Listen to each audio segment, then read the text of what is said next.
باللہ من الشیطان الرجیم بسم اللہ الرحمن الرحیم۔ سورہ بقرہ کی آیت نمبر 19 میں پروردگار فرما رہے بسم اللہ الرحمن الرحیم او کصیب من السماء فیہ ظلمات ورعد وبرق یجعلون اصابعهم فی آذانہم من الصواعق حذر الموت واللہ محیط بالکافرین۔ یکاد البرق یخطف ابصارهم کلما اضاء لهم مشوا فیہ واذا اظلم علیہم قاموا ولو شاء اللہ لذہب بسمعہم وابصارہم ان اللہ علی کل شیء قدیر۔ جیسے آسمان سے بارش ہو رہی ہو جس میں تاریکیاں اور گرج و چمک ہو بجلی کی کڑک کی وجہ سے، موت سے خائف ہو کر وہ اپنی انگلیاں کانوں میں دے لیتے ہیں، حالانکہ اللہ کافروں کو ہر طرف سے گھیرے ہوئے ہے۔ قریب ہے کہ بجلی ان کی نگاہوں کو خیرہ کر دے، جب وہ انہیں چمک دکھاتی ہے تو وہ اس روشنی میں چل پڑتے ہیں، اور جب تاریکی ان پر چھا جاتی ہے تو وہ رک جاتی ہیں۔ اگر اللہ چاہتا تو ان کی سماعت و بینائی سلب کر لیتا۔ بلا شبہ ہر چیز پر اللہ قادر ہے۔ یہاں کے اوپر جو کسیب یعنی سیابہ جو آتا ہے وہ برسنے والا بادل ہے، بار بار برسنے والی بارش کو کہا گیا ہے۔ صواعق یعنی یہ صاعقہ کی جمع ہے، یعنی ایک دم خوفناک آواز، آسمان سے گرنے والی بجلی، آتش اور موت کو بھی صاعقہ کہتے ہیں۔ یخطف یعنی اچک لینا، یعنی پرندہ اسے اچک کر لے جائے۔ تو یہاں پر تفسیر میں بتایا گیا ہے کہ منافق کی حالت کو زیادہ وحشتناک انداز میں بیان کیا اس آیت میں، یعنی پہلے کی آیت میں منافق کی اکیلے کی حالت بتائی تھی، اب یہاں پر اجتماعی یعنی معاشرے میں اکٹھا جو ہے نا ان کا نقشہ بتایا ہے کہ وہ ایسے ماحول میں رہتے ہیں کہ جس میں چاروں طرف اندھیرا ہی اندھیرا، تاریکیاں اور بجلی کی گرج اور چمک، جہاں ہر وقت ایسا لگتا ہے کہ موت ہمارے سروں پر منڈلا رہی ہے۔ یعنی ان کی منافقوں کی نفسیاتی حالت جو ہوتی ہے بہت ہی مضطرب اور تشویشناک ہے، کیونکہ ان کو بالکل بھی ہرگز بھی ان کو امن اور سکون نصیب نہیں ہوتا ہے۔ وہ اس کو حاصل کرنے کے لیے وقتی اور ظاہری کوشش کرتے ہیں، اور اسی طرح ان کو عارضی سکون پر ہی اکتفا کرتے ہیں، یعنی اسی وقت تھوڑا سا اگر سکون ملا ورنہ وہ ہمیشہ کے لیے تو وہ پریشانی رہتے ہیں۔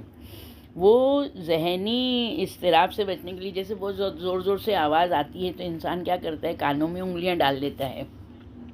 تو اس وقت وہ یہ جب رسول اللہ کے وقت کے جو منافقین کی بات ہو رہی تھی، تو آج کے معاشرے میں کیا کرتے ہیں، ان کو ٹینشن، ہمارے بہت ٹینشن ہے، ٹینشن سے بچنے کے لیے یا تو وہ نشے کی گولیاں کھاتے ہیں اور یا پھر وہ نشہ آور چیزیں پینے لگتے ہیں جیسے شراب وغیرہ۔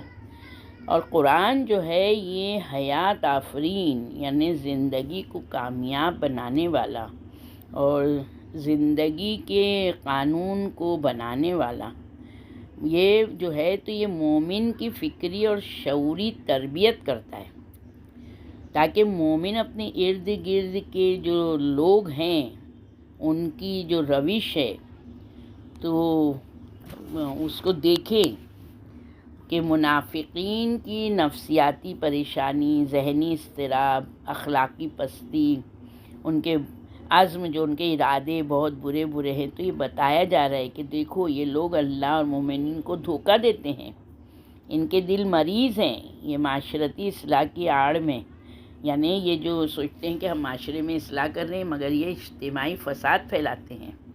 ان میں تکبر اور احساس برتری جیسی بہت سخت موذی بیماریاں ہیں نفسیاتی، اور یہ اہل ایمان کو حقیر سمجھتے ہیں۔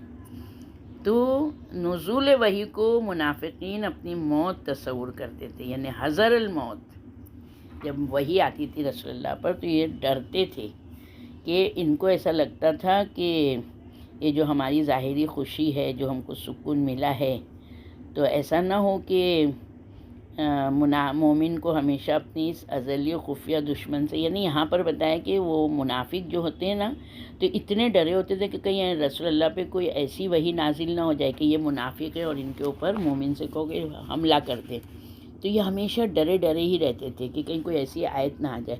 اور یہاں پر مومن کو یہ بتایا ہے کہ دیکھو یہ جو منافق ہے یہ تمہارا چھپا ہوا دشمن ہے، تو اس سے تم کو ہمیشہ ہوشیار رہنا چاہیے.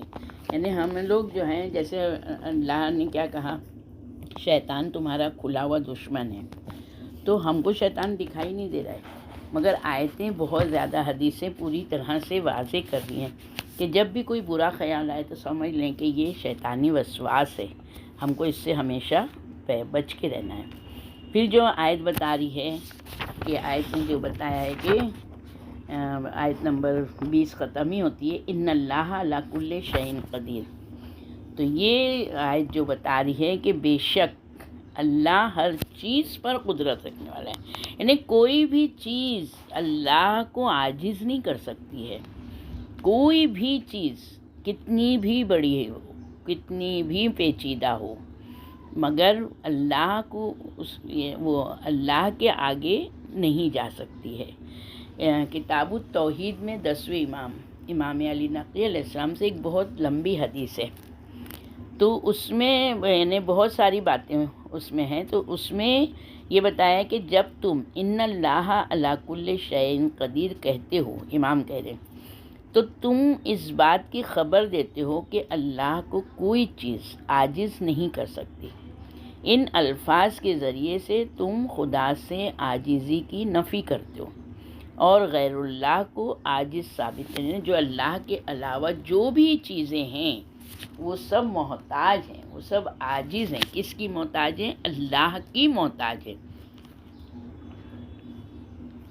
اسی طرح سے ابو بصیر امام جعفر صادق علیہ السلام سے، اللہم صلی اللہ محمد، کہتے ہیں میں نے سنا کہ آپ فرماتے ہیں ہمارا رب اس وقت بھی عالم تھا جب معلوم چیز ہی موجود میں نہیں آئی تھی. وہ اس وقت بھی سمیع یعنی سننے والا تھا جب سنی جانے والی کوئی آواز پیدا نہیں ہوئی تھی.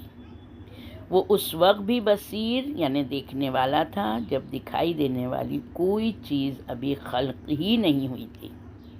وہ اس وقت بھی قدیر صاحب قدرت تھا جبکہ کوئی زیر قدرت چیز منصع شہود پر نہیں آئی تھی. جب اس نے اشیاء کو پیدا کیا تو جو چیز معلوم تھی خدا کا علم اس پر واقع ہوا، جو چیز مسموع تھی خدا کی سماعت اس پر واقع ہوئی، جو چیز مبصر یعنی قابل رؤیت دیکھنے والی تھی خدا کی بصارت اس پر پڑی، جو چیز مقدور یعنی زیر قدرت تھی خدا کی قدرت اس پہ پڑی. یعنی اشیاء کی خلقت سے پہلے، کوئی بھی چیز کی خلقت سے پہلے علم، سمع، بصر اور قدرت اس کی عین ذات تھی. کتاب التوحید میں دہریہ تھا عبداللہ دیسانی، تو اس نے امام جعفر صادق علیہ السلام کے شاگرد تھے، اللہم صلی اللہ محمد. ہشام ابن حکم یہ بہت اچھے ڈیبیٹر تھے اور امامت کا بہت دفاع کرتے تھے. تو وہ عبداللہ دیسانی ہشام بن حکم کے پاس آیا اور اس نے ان سے کہا کیا تم رب کے قائل ہو؟ ہشام نے کہا ہاں میں رب پر ایمان رکھتا ہوں. دیسانی نے کہا کیا تمہارا رب قادر بھی ہے؟ ہشام نے کہا جی ہاں ہمارا رب قادر اور غالب ہے. دیسانی نے کہا کیا تمہارے رب کے پاس یہ قدرت موجود ہے کہ وہ پوری دنیا کو ایک انڈے میں اس طرح سے بند کرے کہ نہ تو دنیا کا جسامت چھوٹی ہو اور نہ ہی انڈے کی جسامت جو ہے ضخامت میں فرق پڑے، نہ انڈا بڑا ہو اور نہ دنیا چھوٹی ہو؟ ہشام نے کہا اس سوال کے جواب کے لیے مجھے مہلت دو. دیسانی نے کہا میری طرف سے تمہیں پورے سال تک مہلت ہے. یہ سوال کر کے وہ چلا گیا. اس کے جانے کے بعد ہشام نے سفر کیا، امام جعفر صادق علیہ السلام کی خدمت میں حاضر ہوا. اس نے دربان سے داخلے کی اجازت دی. جب اسے اجازت ملی تو اس نے امام علیہ السلام سے کہا فرزند رسول عبداللہ دیسانی نے مجھ کو ایک ایسے خدا اور آپ ہی مجھے نجات دلا سکتے ہیں. امام جعفر صادق علیہ السلام نے پوچھا کہ اس نے تجھ سے کیا پوچھا تھا؟ ہشام نے کہا کہ اس نے مجھ سے پوچھا تھا کہ خدا کے پاس اس بات کی قدرت ہے کہ پورے جہان کو ایک انڈے میں اس طرح سے بند کرے کہ نہ تو جہان سمٹے اور نہ ہی انڈا بڑا ہو۔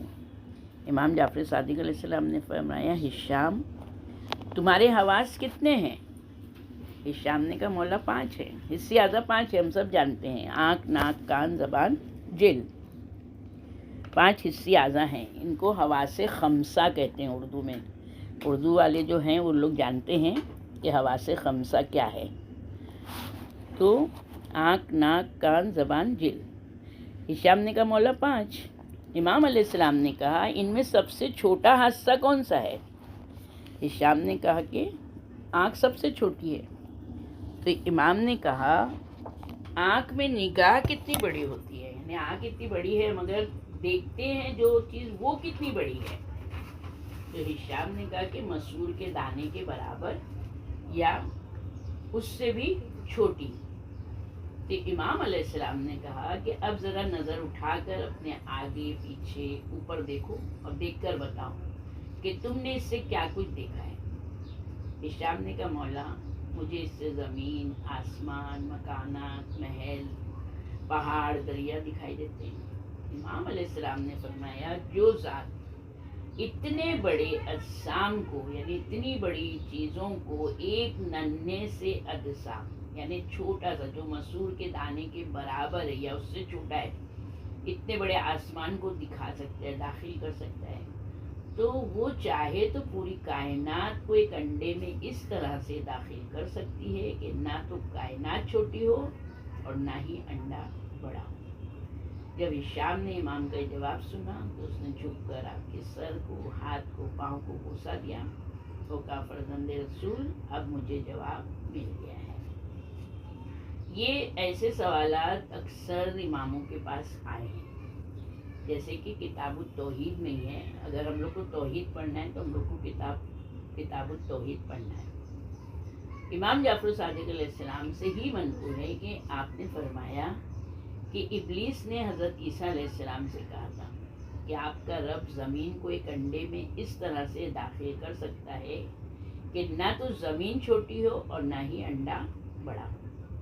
تو حضرت عیسیٰ علیہ السلام نے فرمایا تجھ پر افسوس، اللہ کو عاجزی کی صفت سے موصوف نہیں کیا جا سکتا، اور اس سے بڑھ کر اور زیادہ قدرت کس کے پاس ہے کہ وہ زمین کو لطیف بنا دے اور انڈے کو بڑا کر دے۔ لطیف یعنی وہ مادہ کہ جو ہم کو دکھائی نہیں دیتا ہے۔ زمین جو ہے وہ کثیف ہے، مگر جب زمین سے اوپر جیسے ہوا جو ہے تو زمین پر جو ہم کو ملتی ہے یہ کثیف ہے یہ، مگر جو آسمان کی طرف اوپر بڑھتے چلے جاتے ہیں تو ہوا لطیف ہو جاتی ہے، اب اس میں جو ہوتی ہے نا تو اس کی فرق بہت الگ ہوتا ہے، اس کا چیزوں کو اٹھا نہیں سکتی ہے، نیچے نہیں پھینک سکتی۔ اسی طرح سے چھٹے امام جعفر صادق علیہ السلام سے منقول ہے اللہم صلی علی محمد کہ امیر المومنین علی بن ابی طالب علیہ السلام سے پوچھا گیا کہ آپ کا رب دنیا کو ایک انڈے میں اس طرح سے داخل کر سکتا ہے کہ نہ تو زمین چھوٹی ہو اور نہ ہی انڈے کا حجم بڑھے؟ تو امیر المومنین علیہ السلام نے فرمایا اللہ کو عاجزی کی صفت سے منسوب نہیں کیا جا سکتا، نہ ہم کبھی بھی یہ سوچ ہی نہیں سکتے ہیں کہ یہ کام اللہ بھی نہیں کر سکتا ہے۔ بولتے ہیں کبھی کبھی انسان کہ ارے ایسا ہمارا کام تھا کہ اللہ سے یہ بھی مشکل ہے، یہ سب جملے جو ہے تو یہ ہمارے کو کفر اور شرک کی طرف لے کے جاتے ہیں۔ اللہ کی قدرت پر شک کرنا مطلب اللہ کی وحدانیت پر شک کرنا ہے۔ تو امام علیہ السلام نے کہا کہ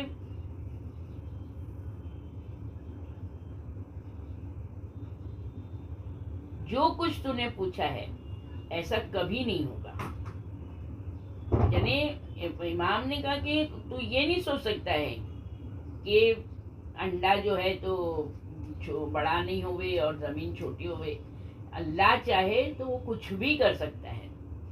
امام نے ہر ایک کو جو بھی اماموں سے پوچھا گیا، امام نے ان کی عقلوں کے مطابق جواب دیا ہے اسی طرح سے چھٹے امام فرماتے ہیں کہ ایک شخص جب مولا علی کے پاس آیا تو اس نے کہا کہ اللہ اس بات پر قادر ہے کہ زمین کو ایک انڈے میں اس طرح سے داخل کر دے نہ تو زمین چھوٹی ہو نہ انڈا بڑا ہو. تو علی علیہ السلام نے فرمایا تجھ پر افسوس، اللہ کو عاجز نہیں کیا جا سکتا، اور اس سے بڑھ کر کس کے پاس یہ قوت ہے کہ زمین کو نرم کر دے اور انڈے کو بڑا کر دے. اللہ جو چاہے وہ کر سکتا ہے. ایک شخص نے 8ویں امام امام علی رضا علیہ السلام سے پوچھا تو آپ نے فرمایا جی ہاں، خدا اس پر قادر ہے، بلکہ اگر چاہے تو دنیا اور مافیا کو، یعنی جتنی چیزیں زمین پر ہیں وہ ساری چیزوں کو چھوٹی چیز میں داخل کر سکتا ہے. اللہ نے یہ دنیا تیری آنکھوں میں رکھی ہے، جبکہ وہ تو انڈے سے کہیں چھوٹی ہے. جب تو آنکھیں کھولتا ہے تو تجھے زمین آسمان دکھائی دینے لگ جاتے ہیں. اگر وہ چاہتا تو تمہیں اس سے بھی اندھا بنا سکتا تھا. تو اس طرح سے اماموں نے جو ہے تو اللہ کی قدرت کے اوپر، اس سے بھی آگے بہت ساری آئیں گی چیزیں، تو کس طرح سے ہم لوگوں کو امام نے اللہ کی قدرت کے بارے میں بتایا کہ کوئی بھی چیز اللہ کو عاجز نہیں کر سکتی ہے.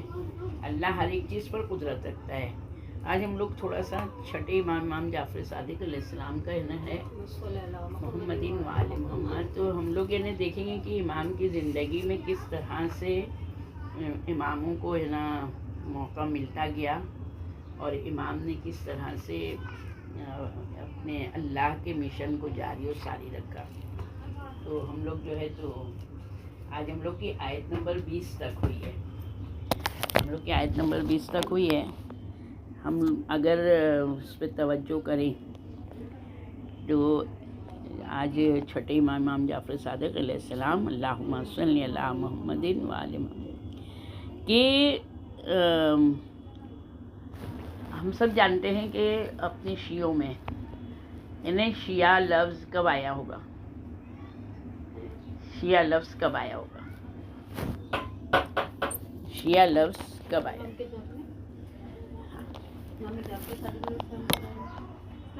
وعلیکم السلام.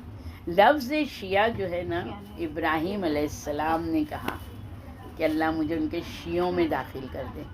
شیعہ ہے نا بہت زیادہ دوست، ایک دم ایسا پیوست دوست، گہرائی والا.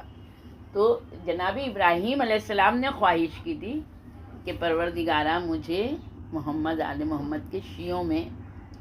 تو یہاں پر جو لفظ شیعہ ہے نا، تو یہ شیعہ کے اوپر 3 جلدیں ہیں میرے پاس. مصائب الشیعہ کتاب ہے وہ، یعنی جناب ابراہیم علیہ السلام کے جو پیروکار تھے تو وہ شیعہ ہی ہوئے نا. جب انہوں نے شیعہ کی تو وہ بھی پیروکار بھی شیعہ تھے. تو ایک سے ایک ان پہ کس طرح اذیتیں ڈھائی گئی ہیں. یعنی یہاں پر ہم لوگ کو اس چیز سے سمجھ میں آتا ہے کہ لفظ شیعہ اگر بولیں گے تو مصیبت جھیلنے کے لیے تیار ہونا ہے، ہر طرح کی مصیبت. ہاں، یا یہ جب مصائب الشیعہ کتاب پڑھے نا تو انہیں گھبراہٹ ہوتی ہے کہ کیسے کیسے ان لوگوں نے صاحبان ایمان کو جو واقعی یعنی شیعہ کی فہرست میں جو تھے انہی لوگوں کو تکلیف دی ہے. دیکھو جو ظاہری بولنے والے ہیں ان کو سے کوئی فرق ہی نہیں پڑتا ہے نا. وہ تو ابھی یہاں ہے، کبھی وہاں ہو جائیں گے. وہ چھپ گئے، انہوں نے اپنے ایمان کو چھپا لیا، انہوں نے اپنے آپ کو چینج کر لیا. مگر جو حقیقی ایمان والے ہوتے ہیں وہ ڈرتے نہیں ہیں. پھر نہیں، ہم جو کر رہے ہیں وہ ہم صحیح ہیں. تو اسی طرح سے جب رسول اللہ کی جب وفات ہونے کو تھی تو رسول اللہ نے، میں نے کل کی تفسیر میں بتایا ہے کہ رسول اللہ نے کیا کہا کہ تم لوگ میری موت کی تمنا کر رہے ہو. کل کی تفسیر میں ہے یہ، تم لوگ میری موت کی تمنا کر رہے ہو کہ مجھے موت آ جائے اور تم میرے اہل بیت پر مصیبتیں نازل کرو، تم ان کو اذیتیں دو. یعنی رسول اللہ کی تو وہ علم ان کے پاس تو پورا تھا نا. پوری کربلا انہوں نے بتا دی تھی. سارے امام کربلا کو جانتے تھے، خود امام حسین علیہ السلام کربلا کو جانتے تھے. تو انہوں نے ان مصائبات کو دبا دو زور سے. مصائب کو جو ہے تو مصائب پڑھنے کے بعد میں انہوں نے کسی جگہ پر بھی اسلام کو یعنی محفوظ رکھا، اسلام کو محفوظ رکھا، کعبے کو محفوظ رکھا، قرآن کو محفوظ رکھا. رکھا نہیں رکھا. اور پھر امام اپنی زندگی میں شیعوں کو بھی محفوظ رکھتے تھے. یعنی امام جیسے وہ حاکم نے بھیجا کہ ان کو ہتھکڑیاں بیڑیاں پہنا کے لے کر آؤ، تو امام چاہتے تو نہیں پہنتے، مگر جب امام پہن کے جا رہے ہیں، جیسے چوتھے امام تو زوری کہتے ہیں مولا پھر یا، تو امام کہتے ہیں میں چاہوں تو یہ ابھی یہ میں نے خود ہی سے پہنی ہے، اگر میں یہ نہیں پہن کے جاؤں گا تو یہ لوگ جو ہے تو میرے چاہنے والوں کو تکلیف دیں گے، میرے چاہنے والوں کو اذیت دیں گے، اس کے لیے جو ہے تو میں جو ہوں تو جا رہا ہوں. تو زوری کہتے ہیں کیسا مولا کہہ رہے ہیں؟ تو وہ کہتا ہے کہ نہیں. مولا کہتے ہیں زوری میں چاہوں تو، اور اس زوری امام کہتے ہیں دیکھو میری طرف دیکھو، اور امام نے دیکھا، زوری نے دیکھا، ساری ہتھکڑیاں بیڑیاں چھوڑ کے نیچے اتر آئی. یعنی امام کہیں سے، جیسے اللہ علی کل شیء قدیر ہے، اس لیے اللہ نے ان کو بھی ایسی ولایت دی ہے نا کہ وہ خود سے کوئی بھی چیز کو تسلیم قبول کر لیتے تھے، ورنہ امام کہیں سے بھی کہیں مجبور نہیں تھے. سمجھ میں آ رہی ہے یہ چیز نا؟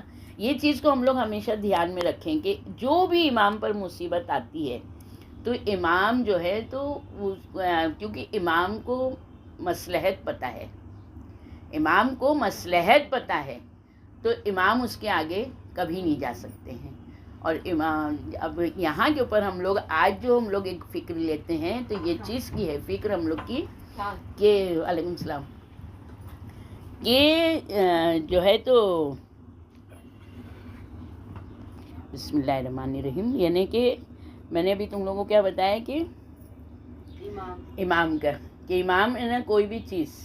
تو اب اگر ہم لوگ دیکھتے ہیں تو وہی اسلام کے لیے علی علیہ السلام نے تلوار اٹھائی، اور وہی رسول اللہ کی وفات کے بعد تلوار نہیں اٹھائی، سارے ظلم برداشت کر لیے، اللہ کی رضا پہ راضی. اسی طرح سے امام حسن علیہ السلام نے صلح کی، امام حسین علیہ السلام نے قیام کیا ہے نا. چوتھے امام کے وقت میں کیا ہوا، یعنی عرب نے اپنی جاہلیت کا پورا ثبوت دے دیا کہ گھر میں، یعنی امام حسین علیہ السلام کو تمہارے کا سر لینا تھا نا، تو سر کاٹ چکے تھے، اور خالی انہیں کا نہیں پورے لوگوں کا. اس کے بعد تم لوگ نے لاشوں کو پامال کیا، اس کے بعد خیموں کو لوٹا، اس کے بعد خیموں کو جلایا، اس کے بعد بیویوں کو بے چادر لے کے گئے. یعنی یہ جاہلیت کی نشانی اس وقت جو تھا. یہاں پر صرف ہم لوگ اس چیز کو لے کے چلیں کہ ہمارے امام کی محنت کا کیا اثر ہوا آگے چل کے. یہ ہم لوگوں کو پوائنٹ دھیان میں رکھنا ہے کہ چوتھے امام کے وقت میں جاہلیت اتنی زیادہ تھی کہ بنی امیہ حکومت نے ہر وہ کام جو ایک جاہل، ایک جانور جو کرتا ہے، جانور بھی شرما گیا ہے نا، شیر جیسا درندہ ہاتھ اس کا پھٹ گیا ہے نا. یہ جو ہوتا ہے جو رات میں الو نکل گیا کہ میں آبادی میں نہیں رہوں گا، اتنے ظالم لوگ، میں نہیں رہوں گا ان لوگ کے درمیان میں. تو جانوروں نے کیسے، کبوتروں نے پانی کا جوڑا لے کر آ کے علی اصغر کے لیے ایسے چھڑکتے تھے. یعنی جانور کو یہ احساس ہے کہ یہ کیا ہو رہا ہے، اور ایسے درندے تھے ہے نا. اب کیا ہوا کہ چوتھے امام کے وقت میں یہ سب چل رہا تھا، تو یہاں پر جاہلیت. اب چوتھے امام کے بعد میں جب کربلا سے امام آئے تو یزید نے واقع ہرا ہوا، اس کے بعد یزید واصل جہنم ہو گیا. جب یزید واصل جہنم ہوا تو بنی امیہ میں کچھ لوگ ایسے تھے کہ جو انہوں نے راج پاٹ لیا، مگر کوئی بھی پورا کر نہیں پایا. یہاں تک کہ پانچویں امام کو تھوڑا موقع ملا. جب پانچویں امام کو موقع ملا تو امام نے سب سے پہلا کام کیا کیا، جو قرآن کی کہتے ہیں کہ اقرا بسم ربک الذی، تو امام نے اس بیس کو لے کے سب سے پہلے امام نے مدرسے کی بنیاد ڈالی کہ علم حاصل کرو. اب جو پانچویں امام نے علم حاصل کروایا تو اب مدینے میں لوگ جو تھے تو امام کے پاس آنے لگے. یعنی چوتھے امام کے حالات تک ایسی حالت ہو گئی تھی رسول اللہ کی وفات سے لے کے چوتھے امام کے زمانے تک کہ شیعہ احکام بھول گئے تھے. کیونکہ بھول نہیں گئے تھے، جو ان کے نسلیں جو چلی تھی تو اتنا تقیہ، اتنی خاموشی کہ گھر والے فالو ہی نہیں کر سکتے تھے. یعنی جاسوس اتنے زیادہ تھے تو شیعہ ہے نا، سنیوں عالم کے پاس جانا پڑتا تھا ان کو، وہ پوچھتے کس سے، کیونکہ چوتھے امام کے پاس جا نہیں سکتے تھے، حالات اتنے خراب تھے۔ تو اب پانچویں امام نے جب یہ بیس ڈالی اور لوگوں نے آ کے امام سے باقاعدہ لیتے تھے علم، وہ لوگ لیتے تھے امام سے، امام نے اپنے گھر میں، مسجد میں، اس میں مسجد نبوی میں امام نے درس رکھا، سلسلہ رکھا۔ پھر امام نے ایسے ایسے شاگرد بھی تیار کیے کہ جب وہ اپنے امام کہتے تھے اب جا رہے ہو تو اب اپنے جگہ پر یہ اسلام کو پھیلانا۔ تو جو وفادار تھے وہ یہ بتاتے تھے کہ صادق عالم، یہ باقر العلوم نے یہ کہا ہے، امام نے یہ کہا ہے، امام نے کہا ہے۔ اب امام نے اچھے سے مدرسوں کو پختہ کر دیا۔ اب پانچویں امام کے بعد آیا چھٹے امام کا دور، تو چھٹے امام کو بھی موقع ملا، کیوں کہ پانچویں امام کی شہادت تک کے یعنی پوری طرح سے بنی امیہ ایک دم لاس ہو گئی تھی، ایک دم کمزور ہو گئی تھی۔ تو چھٹے امام کے وقت میں بنی امیہ کا پورا شیرازہ ختم، برباد ہو گئی تھی۔ اب کون آیا؟ بنی عباس۔ بنی عباس میں سب سے پہلا صفا تھا۔ صفا نے بہت سے یزیدیوں کو واصل جہنم کیا، جیسے جناب مختار نے کیا نا، اسے صفا نے کیا ہے۔ پھر دوسرا آیا منصور دوانقی۔ یہ ان لوگ نے کیا کیا تھا، جب بنی امیہ کو بغاوت ہوئی نا کہ بنی امیہ کا کوئی بادشاہ نہیں چاہیے، اسلام کے لیے ان لوگ دھبائے، تو بنی عباس نے رشتہ داری کہنے اہل بیت کے ہم ساتھ ہیں، ہم محمد آل محمد کے ساتھ ہیں، ہم محمد باقر کے ساتھ ہیں، ان کا حق ان کو ملنا چاہیے۔ ان لوگ نے نا شاطرانہ، جو ہم لوگ منافقت پڑھ رہے ہیں نا بقرہ میں، یہ وہ چیز، یعنی اس لیے منافقت کا مفہوم اتنا بڑھا دیا گیا ہے کہ دیکھو ان لوگ نے کیا کیا کیا، کہ انسان کیا سے کہاں تک پہنچ سکتا ہے۔ تو اس منافقت میں یعنی ان لوگوں نے جب راج مل گیا تو اب ان لوگ نے بنی عباس نے منصور دوانقی کو پہلا بادشاہ بنایا۔ امام کو تو ضرورت ہی نہیں تھی، امام کو ضرورت نہیں تھی۔ تو جب یہ منصور دوانقی جب مینا میں کعبے میں حج کے دوران میں امام دیکھا ہے کہ یہ نا بھاگا بھاگا پھر رہا تھا، اس کو مارنے کے لیے حاکم وقت کے آدمی تھے، تو یہ چھپا ہوا وہاں آیا تھا کعبے میں، تو وہاں پر پانچویں امام نے دیکھا تھا، تو جو اس کے ساتھی تھا نا یہ آیا امام کو بوسہ دینے، سلام کرنے، یہ نہیں آیا، تو امام نے اس کو سلام کا جواب دیا۔ امام نے کہا کہ وہ جو شخص بیٹھا ہے یہ ایک دن حاکم ہوگا اور حکومت کرے گا۔ اب یہ تو دیکھ رہا ہے کہ میں تو فقیری کی حالت میں گھوم رہا ہوں، چھپ رہا ہوں، تب جب اس نے جا کے بولا تو آیا واپس، کہا آپ نے میرے لیے ایسی بات کی ہے، بہت خوش ہوا، ان کو کیا۔ تو امام نے کہا کہ جب تجھے اقتدار ملے گا تو میرے بیٹے کے خون سے اپنے ہاتھ نہیں رنگنا، میرے بیٹے کا خیال رکھنا۔ بتا امام نے اس کو نصیحت کی تھی اور اس نے چھٹے امام کو زہر دیا۔ سوچو کتنی یعنی معلوم ہوتے ہوئے تم لوگ نے کیا نا۔ تو یہاں پر یہ چیز بتا رہی ہے، پیسہ، اقتدار، شہرت، عزت، ان لوگ سب سمجھتے تھے پیسے سے ہے، پیسے سے کچھ نہیں ہے۔ مگر اب یہاں پر حالات دیکھیں، اب چھٹے امام کا ابھی تو آج ہم لوگ کے پاس ٹائم نہیں ہے، کہ چھٹے امام کو منصور دوانقی نے بہت زیادہ کئی بار بلایا بالکل قتل کرنے کے حساب سے، مگر امام ایسی دعا پڑھتے تھے کہ وہ امام کو یعنی نرم ہو جاتا تھا۔ آخر میں اس نے امام کو زہر دے دیا، زہر دیا، امام کی شہادت ہو گئی، امام کو بھی بقیع میں دفنا دیا۔ اب اس نے کہا امام کا گھر اجاڑ دو، یعنی چھٹے امام کا، تو ان کی 4 بیٹیاں تھیں گھر میں، تو سوچو کہ ان لوگوں نے نا سب کچھ کیا، مگر جس کمرے میں لڑکیاں تھیں نا اس کمرے میں وہ لوگ نہیں گئے، اور ان لوگ نے حاکم کو بولا کہ بھائی وہاں جعفر صادق کی بیٹیاں تھیں اور ہماری غیرت گوارا نہیں کی کہ ہم ان کی عورتوں پہ۔ آج تاریخ یعنی یہ بتا رہی ہے کہ وہ جاہلیت تھی جو چوتھے امام کے وقت میں امام نے جو سہ گئے، آج دیکھ علم آنے کے بعد میں ان لوگوں نے عورت کا احترام کیا۔ علم اتنی بڑی دولت ہے یہ کہ نہیں، اس وقت چھٹے امام کا بھی کیسا وہ ہوگا نا کہ جب انہوں نے یہ جب سنا ہوگا کہ میری لڑکیوں کے احترام میں آج دشمن آئے نہیں، میری لڑکیوں کو کوئی ضرر نہیں، تو کیا جناب زینب نہیں یاد رہے گی؟ میرا چوتھا امام یعنی اپنے دادا کو یاد کیا ہوگا کہ میرے دادا نے کیسے وہ منظر دیکھا کہ کس طرح ان کے خیمے لوٹے، کس طرح خیمے جلائے گئے، کس طرح ان کے اماں بہنوں کی چادریں جو ہے تو چھینی گئی، کس طرح ان کو قیدی بنایا گیا، کس طرح بازاروں میں پھرایا گیا. یہ ہر ایک چیز امام کے آنکھوں کے سامنے ہے.